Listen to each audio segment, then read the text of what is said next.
수원에서 사진 영상 재밌게 하고 있는 전성호입니다. 대학교 때 이제 좋은 영화 하나를 보고 거기에 약간 감동을 좀 받아가지고 시내21 이렇게 나올 때쯤에 관심 갖고 보다 보니까 거기에 보니까 이제 스태프들 이야기들이 되게 많더라고요. 그래서 저 사람들에 대해서 관심 갖게 되고 내가 이제 카메라 앞에 서는 것보다 제작하는 게 참 재미있는 일일 수 있겠다 시작해가지고 방송이나 영화나 좀 관심을 갖게 되고 직접 일을 시작하게 된 거죠.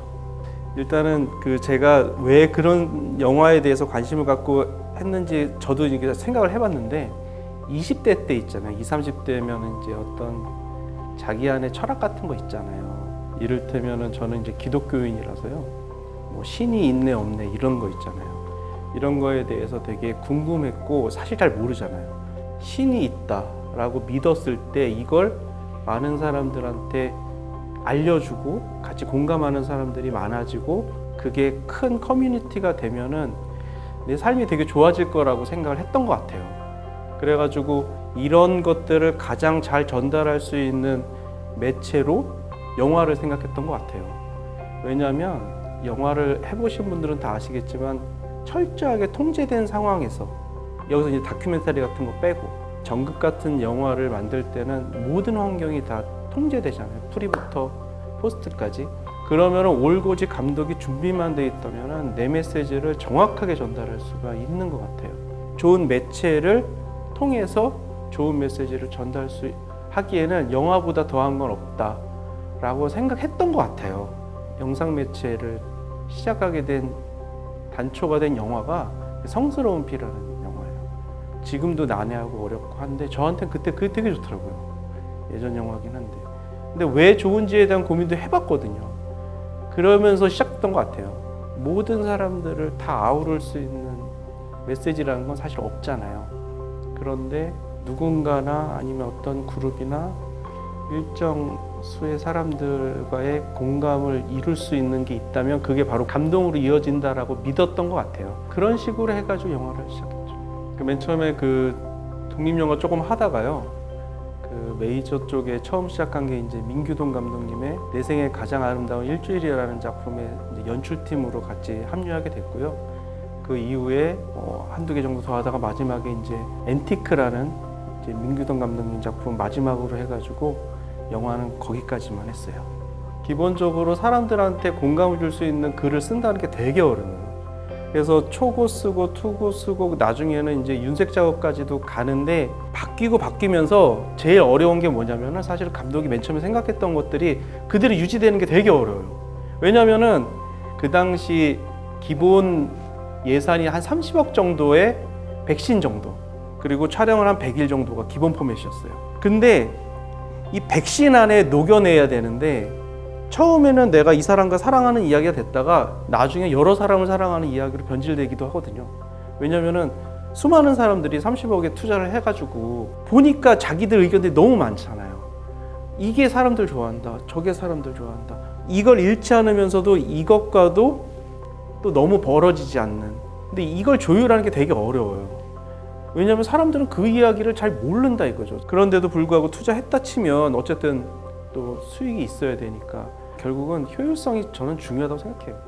왜냐하면은 제가 작품하면서 지금까지 느낀 건 뭐냐면 계속 고집하다가는 잃는 게 너무 많아요. 내가 100을 만들 수 있는 시나리오를 해서 들어가면 제일 좋지만 7, 80만 하면 나머지 덕션에서 2, 30을 메꿀 수 있는 상황들이 만들어지는 경우도 많이 봤어요. 근데 100을 계속 고집하면 나중엔 5, 60밖에 안 돼요. 왜냐면은 이게 스텝들이 너무 많잖아요. 그다음에 같이 의견을 교환하는 과정에 이게 누수되는 게 정말 많아요. 그래서 저는 연출의 감독이 내가 가지고 있는 메시지만 정확하게 전달된다면 방법은 조금 달라져도 저는 그럴 수 있다고 생각하는 위주예요. 그래서 사실은 포스트 단계는 덕션이랑 프리 단계가 괜찮으면 사실 손댈 게 별로 없어요. 애시당초에 뭐 CG가 많이 들어가는 작업이라면 그건 좀 별도로 보고 일반 드라마라고 놓고 봤을 땐 포스트 작업은 정말 쉬울 거라고 저는 생각하는 거예요. 근데 문제는 이 중심을 끌고 가는 힘을 갖는 게 진짜 어려운 일이잖아요. 내가 완벽해서 완벽하게 끌고 가는 일은 일어나질 않았던 것 같아요. 그래서 효율성이 훨씬 더 중요하다. 그래서 결론은 적절한 효율성을 인정해 주면서 내가 정말로 원하는 메시지는 이거야 라고 하는 것만 뚝심 있게 가져가면 저는 된다고 봐요. 이건 약간 역사와도 조금 상관이 있는데요. 대기업들이 모든 돈이 충무로 쪽으로 다 갔었어요. 그래서 1년에 100편 정도가 만들어지는 시기가 있었어요. 당연히 100편이 만들어질 수가, 이렇게 다 돈 벌 수가 없죠. 그게 불가능한 거예요. 근데 너무 많은 돈이 몰리면서 당연히 그 돈이 와르르 무너졌어요.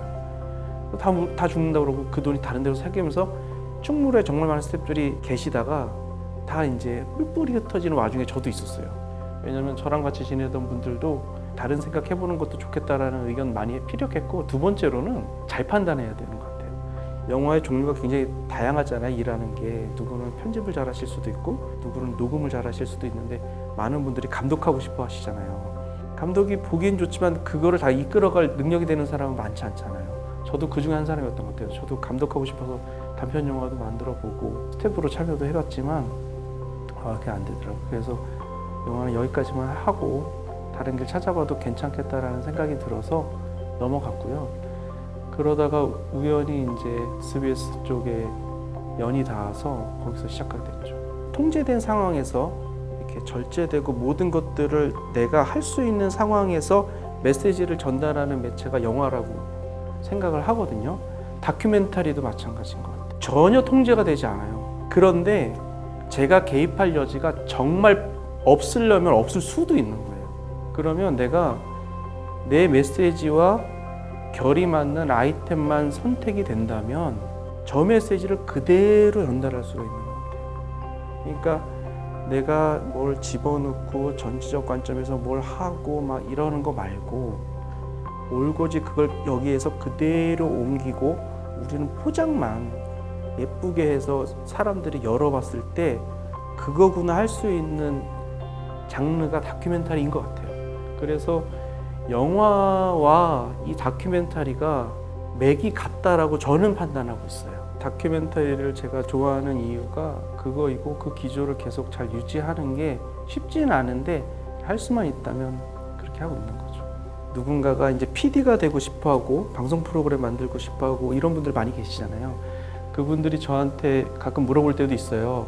뭐 준비하면 되냐고. 저는 인문학적 소양을 먼저 기르는 작업을 해라 라는 말씀을 드리는 이유가 대처가 좋아요. 제가 물은 생명을 할 때 아까 말씀드린 대로 통제되지 않은 상황들이 너무 많이 발생해요. 그리고 그분들이 얘기하는 게 사실은 제가 못 알아듣는 말도 너무 많아요. 쉽게 얘기하면 조류 전문가를 만날 수도 있잖아요. 근데 저는 조류 전문가로서 만난 게 아니야. 지역을 잘 아는 분 정도로 만났어요. 근데 그분이 계속 얘기해도 못 알아먹어요. 근데 알아야 될 거 아니에요. 그래서 공부를 한 거예요. 다음에 또 만날 수 있잖아요. 그분을. 그래서 제가 제 인생에 가장 책을 많이 읽었을 때가 그때였어요. 1년에 한 100권 해가 2년 동안 200권 정도 읽었어요. 근데 그것도 뭐 처세술이라든가 뭐 소설을 읽었던 게 아니라 인문학 관련된 책만 읽었어요. 그런 걸 읽으면은 그 관통하는 맥이 있어요. 결국은 사람이란 무엇이냐잖아요. 사람에 대한 관심이 왜 중요한지를 배우는 게 일단은 되게 중요한 것 같아요. 저는 좋은 생각 같은 책을 좀 봐요. 그 책 보면은 정말 힘든 분들이 많아요. 근데 그런 분들이 잘 없잖아요, 주변에. 그래도 찾는 거예요. 이를테면은 아카이빙 작업을 오래 하시는 분들이 계세요. 그분의 사이트에 이렇게 들어가서 보고 이런 분이 수원에 계시지는 않을까? 아니면 뭐 안양에 계시지는 않을까 하고 찾는 거죠. 그리고서 이제 작가나 저희 이제 조 감독님한테 이 아이템이 괜찮은 것 같아요. 얘기 드리기도 좋고. 그러면은 이제 찾는 범위가 더 넓어지겠죠. 그렇게 해서 찾는 경우도 많고요. 사람들 잘 안 보는 책들 있잖아요. 그런 책들 좀 봐요. 인테리어 관련된 책들이나 건축 관련된 책들 되게 좋아요. 저는 이제 그 디자인 관련된 사람들이 생각보다 저변이 되게 넓지 않으면 만들어질 수 없는 분야인 것 같더라고요. 이를테면은 디자인 감각이 있으려면 예술가 쪽과의 관계도 좀 있어야 되고 자기 메시지도 좀 있어야 되고 방송이나 인터뷰나 글 쓰시는 분들도 굉장히 많아요. 이제 건축가인데. 그래서 그런 사람들의 글을 읽으면 그런 말들이 좀 보일 거 아니에요. 그러면 저도 그걸 보고서 좋은 것 같다 하면서 찾아보는 것들이 있어요. 예를 들면 어라운드라는 책 같은 게 단적으로 그런 거인 것 같아요. 그런 책들 보면 정말로 다양하게 열심히 사는 분들 볼 수 있거든요. 그러면은 내가 예상치 못했던 메시지들이 있잖아요. 그러면 이제 그걸 이제 저한테 이제 접목시켜서 필요하면 하고 그렇죠. 수원 화성에 깃들여 가지고 지내는 사람들의 이야기라든가 수원 화성 자체를 다루거나 수원 화성의 역사를 다루는 건 사실 많이 있었어요. 그게 사실은 더 돋보이기 위해서는 문화적으로 어떤 사람들이 이 수원에서 살고 있는지를 살펴보는 건 전 되게 좋은 일이라고 생각해요. 수원의 역사를 다루는 잡지를 만드는 사람들이라든가 수원에서 뭐 30년 이상 무용하면서 아이들을 가르쳐 온 사람이라든가 호매실 같은 곳에서의 언어 연구를 하는 사람들도 있어요. 수원이 정말 수원스럽고 정조가 꿈꿨던 도시를 잘 부각하고 많은 사람들한테 선한 영향력을 끼치기 위해서는 수원이라는 도시가 정조의 도시가 아니라 문화의 도시로 만드는 게 더 좋다라고 저는 생각해요. 그러려면 문화가 장르가 정말 다양하잖아요. 근데 그런 사람들에 대한 포커스는 잘 없는 것 같아요. 그 사람이 정조의 수원 화성에 뭐 했어는 얘기할 수 있는데 그게 없는 사람도 있잖아요. 지역사회에서 아이들을 가르치는 일을 열심히 하는 사람들도 있잖아요. 근데 우리가 영상을 하고 춤을 추고 연극을 하고 노래를 하고 이런 것들을 우리가 왜 하느냐에 대한 고민이 많은 도시였으면 좋겠어요. 수원 화성이라는 이 좋은 교보제가 있어요. 이 밑바닥에 인문학적 소양을 가지고 있는 많은 예술인 분들이 조명돼서 힘을 얻는다면 이게 훨씬 더 튼튼한 성으로 튼튼한 도시로 남을 수 있을 것 같아요. 영상하는 일이지만 단순하게 기록을 하는 메신저의 역할을 하고 있지만 이 메신저가 저변에 이런 생각을 갖고 있는 메신저라면 아이들한테 훨씬 더 좋은 메시지를 전달할 수 있다고 생각합니다.